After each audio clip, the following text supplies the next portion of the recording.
Welcome to The Explainer. So look, we all know sleep is important, right? I mean, that is definitely not news to anyone. But what if the golden rules of sleep that we've been taught our entire lives don't actually apply to everyone?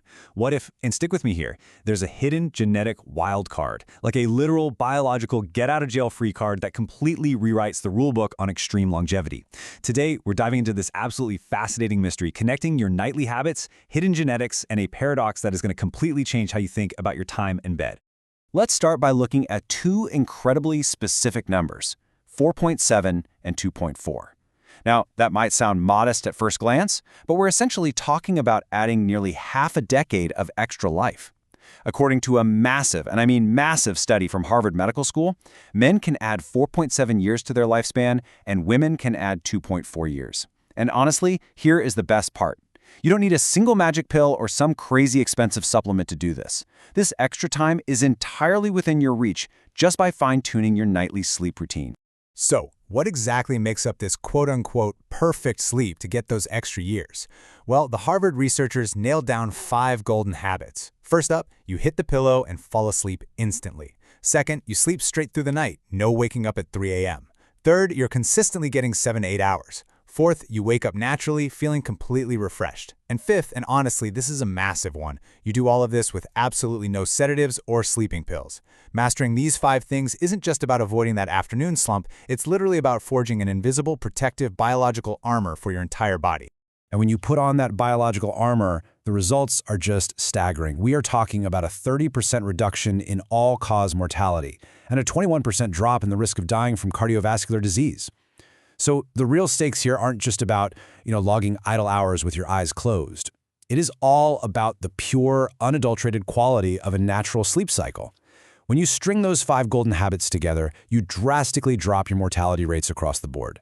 Interestingly enough, modern Western medicine actually lines up perfectly with ancient Eastern wisdom when it comes to exactly when this high-quality sleep needs to happen. Take the famous Japanese 3-3-7 method, for example. They have the strict unbreakable rule. 10 p.m. is the absolute perfect time to go to sleep. But why 10 p.m.? Well, right at that exact boundary, your body basically presses the start button on a massive natural detox cycle. It's an absolutely crucial survival key for longevity, and as we'll see, timing is quite literally everything. Think of it like your body is working a super busy nighttime cleanup shift. Right around 9 p.m., your immune system kicks off its general cleanup. Then, from 11 p.m. to 1 a.m., your liver is just working overtime, filtering blood, flushing out toxins. Right after that, the gallbladder takes over the shift until 3 a.m. And while you're deep in sleep, these highly beneficial hormones surge to make this whole cleanup machine run at peak efficiency. But if you miss this golden window, you're basically reaching over and unplugging your body's own natural detox machine before it even has a chance to start. So the baseline rules of the game here are crystal clear. They're strict, and they're highly logical. You need those 7 to 8 hours. You need to sleep at the right time. And you got to do it without pills. Doing all of this prevents chronic cardiovascular diseases by fueling that natural detox we just talked about. Basically, quality sleep equals a longer, healthier life. Simple, right? Case closed. But here is where we completely flip the script. Imagine, for a second, a group of people who just casually ignore almost every single textbook medical rule we literally just laid out. They break the golden habits, their sleep schedules all over the place, and yet they live past 100 years old. How is it even possible for anyone to go against nature like that and survive, let alone completely thrive? Well, this brings us to a genuinely shocking study published in the prestigious journal Frontiers in Medicine. Scientists decided to track the sleep habits of a very specific, very special group, Ashkenazi Jewish centenarians, who were hovering right around an average age of 97, along with their children. They compared them to a control group of people with normal lifespans and no special longevity genes. And let's be clear here, these 97-year-olds are not just barely hanging on. They've got incredibly clear minds, amazing health, and they've successfully blocked the outbreak of typical old age diseases.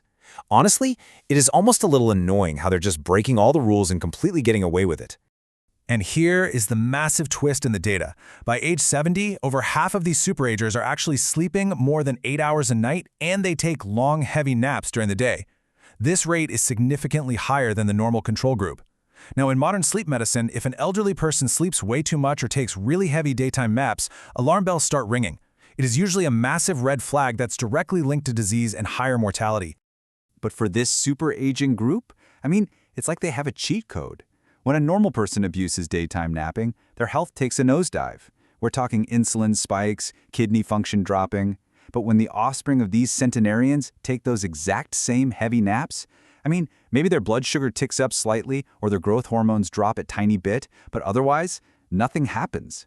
It's as if they're literally walking around with an invisible biological shield that just bounces age-related diseases right off them.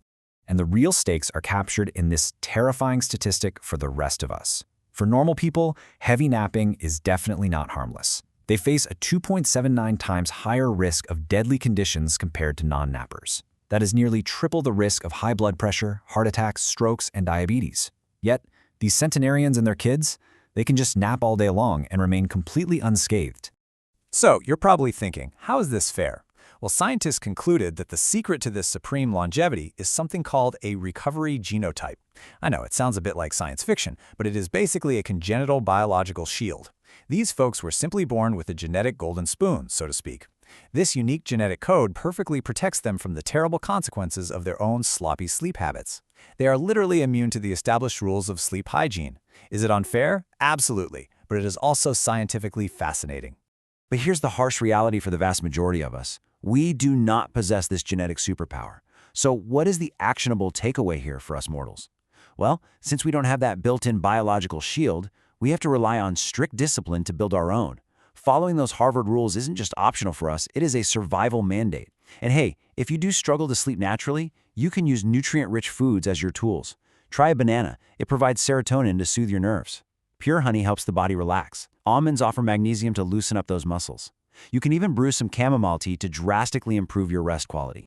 Which really brings us to a fascinating crossroads.